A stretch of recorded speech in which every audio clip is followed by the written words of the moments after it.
Look at this, Losi has dropped a 1/10 scale Polaris RZR side-by-side. It's based off the Rey platform, so it's 4-wheel drive, it's got a brushless power system, it's got hard plastic body panels, BF Goodrich tires, and trailing arm suspension. This is gonna be good. It comes out of the box just like this, ready for some off-road action. And look at the size of this thing. Much bigger than the Yeti Jr. that we're used to, a little bit smaller than the Fire Team. I think this thing is sized just right. And I love this Fox livery. They also offer the RZR livery with the blue body panels, but check out these body panels closer. These are hard plastics here all over the place. Even the front fascia, hard plastic, same with the rear. There is some serious work involved in this one. I love the cage on it. The Lexan portions are these little side pieces here, the roof panel, and then the hood panel. But everything else is this really hard, tough plastic. There's that rear section, and then we've got the tub here that is actually part of the rear chassis piece that supports the rear shocks. This is a massive composite piece here. I can only imagine what the mold for that thing costs,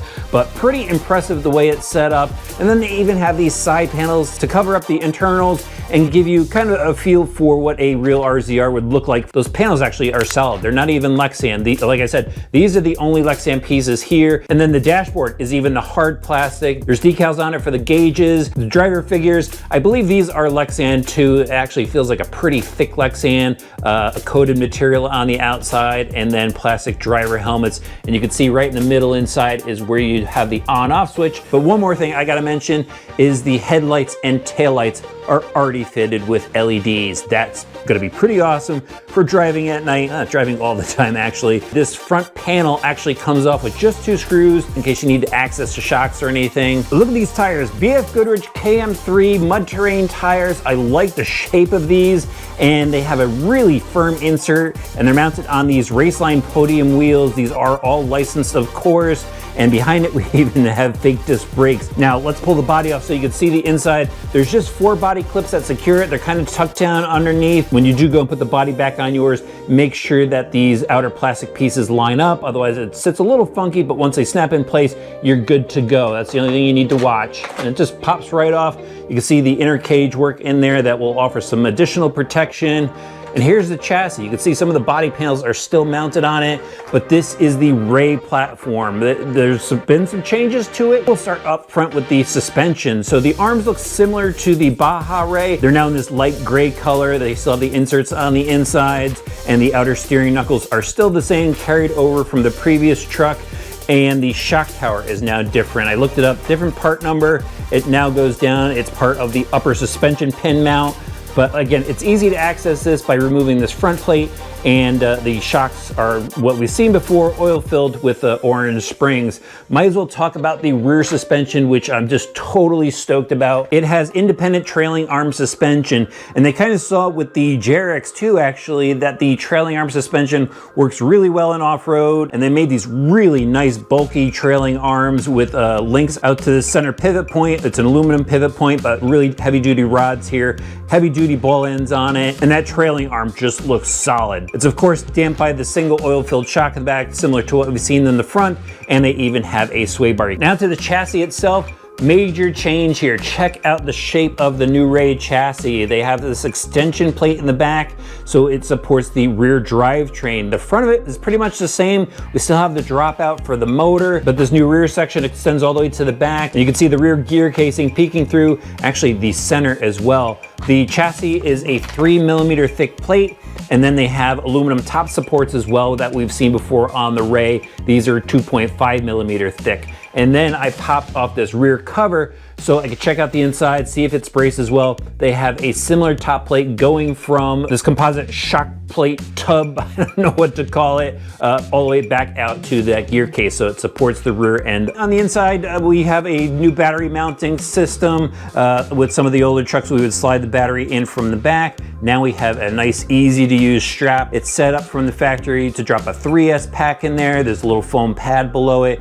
And they give you this little plate in the kit that is usually a mystery, but I finally figured out what it's for. It's a plate to go and put into the battery area. So if you're running a 2S, the battery doesn't move around. The steering is the swinging rack steering. I'm not gonna go over that. You can check out some of my older videos about the Rey platform if you are really interested in it. And we can move on to the drivetrain. So same style of front differential. It's got the HD cups, metal gears, ball bearings on the inside, universals out to the wheels in the front and even in the back. Center differential, metal gears again. It's got that metal idler gear, and then here are those rear universals. Same style of oil-filled gear diff in the rear, metal gears, metal outdrive. So it's a stout transmission setup. That leaves us with the electronics. We'll start off with the servo, which is the 614S steel gear, waterproof servo. We've seen these in Losi vehicles before. Behind that is the 3800 kV Spectrum motor. Massive heatsink on that thing. Check it out. And I like how they even shorten the wires on this, so we don't have a ton of wires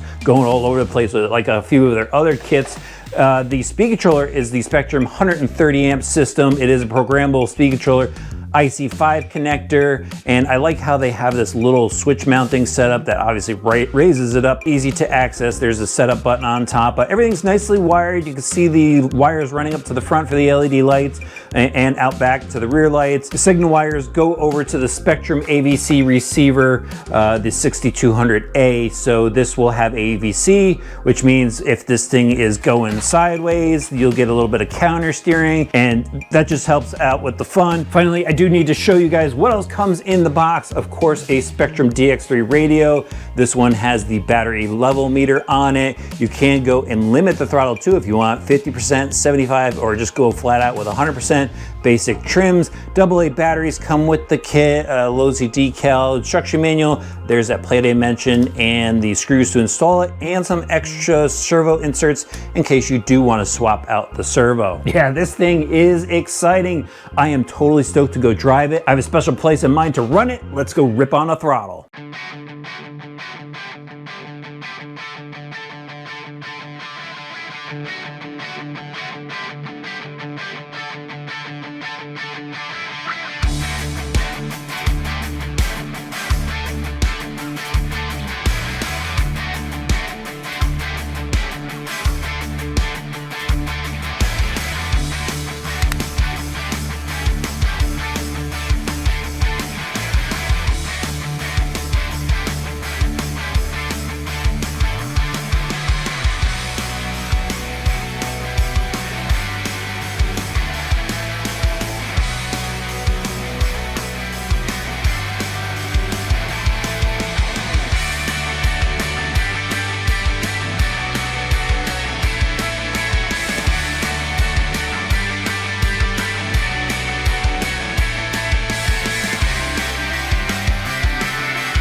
All right, we're gonna get a little behind the wheel time with the RZR at the BMX track. See how it jumps? I had a blast with it at the beach, but I want to see this thing in the air, see how it does with that trailing arm suspension. Look how this thing handles.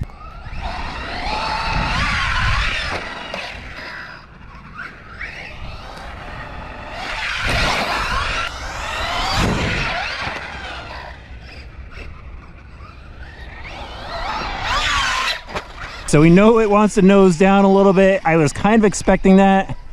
It kind of acts like the real thing. You see him on YouTube, nose dropping. Actually, it just went over that really nice. So it just takes a little bit of throttle work to get the front up from what I could tell. Look how it handles though. Beyond my expectations. Yeah! Yeah! We'll do this tabletop here. Love this tabletop. You guys know that.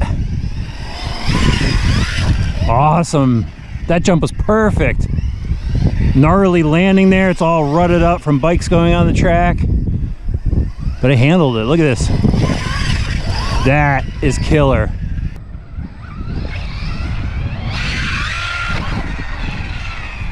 This is all rutted up here. Just rips through that. Handles so good. Little tippy. You can feel wanting to tip a little bit, but that AVC I think kicks in a little bit sometimes. It helps just, you know, straighten this thing out. Oh, there we go. We got it to flip.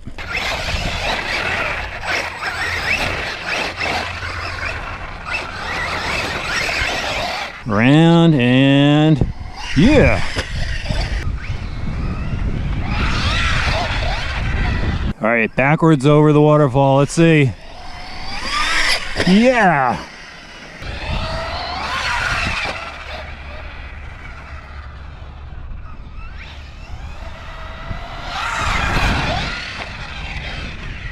Roll into it. Whoa, that was so awesome. I didn't think it was gonna clear it, but it did. Yeah.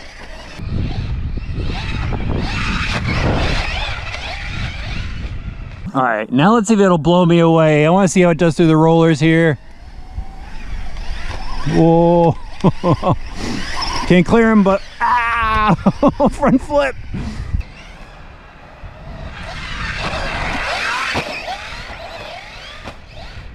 Come right at us. And look at that thing. Insane job, Losi. Blew me away on this release. Love the way it handles. Got plenty of power, lots of steering. The AVC works so well. Money. This is cool. People are gonna have a blast with the RZR. You guys heard the excitement in my voice. That was truly genuine. I had an absolute blast driving the Polaris RZR. I could have just ended it right after the action footage, but there's a couple of things that I need to go over with you. One of them is driving hot into corners. You really need to roll back on a throttle. This thing with the body weight, with the suspension design, it wants to roll forward on you. So just back off the throttle when you're going through the corners, and that way you don't have to worry about it flipping over. The other thing is the jumps. With certain styles of jumps, it's gonna wanna nose down going off of it. So before you hit the face of the jump, back off the throttle a little bit, punch it, and it will pull the nose up, and this thing jumps absolutely awesome. It is fast. The steering is pretty good. In some of the video, you saw the wheels wiggling a little bit, so the servo saver seems a little soft to me. Maybe the servo just doesn't have enough torque, but either way, for general fun, it works well. It seems to be pretty tough. One thing is the body once in a while would tuck under the front plate, and the two plastic halves would separate and kind of shift a little bit, so you're gonna have to pull the body off, put it back on just so everything sits properly. One thing I do have to make you aware of that I experienced is I cracked 2 of the rims, so that might be the weak point of this car. I was landing it on the asphalt of the BMX track, but I want to share with you guys what I experienced. Everything else seems to be rock solid on this, super tough, an overall great experience. So as long as the rims aren't a problem, this truly is going to be an exciting RC vehicle to have in your collection, especially if you're into side-by-sides.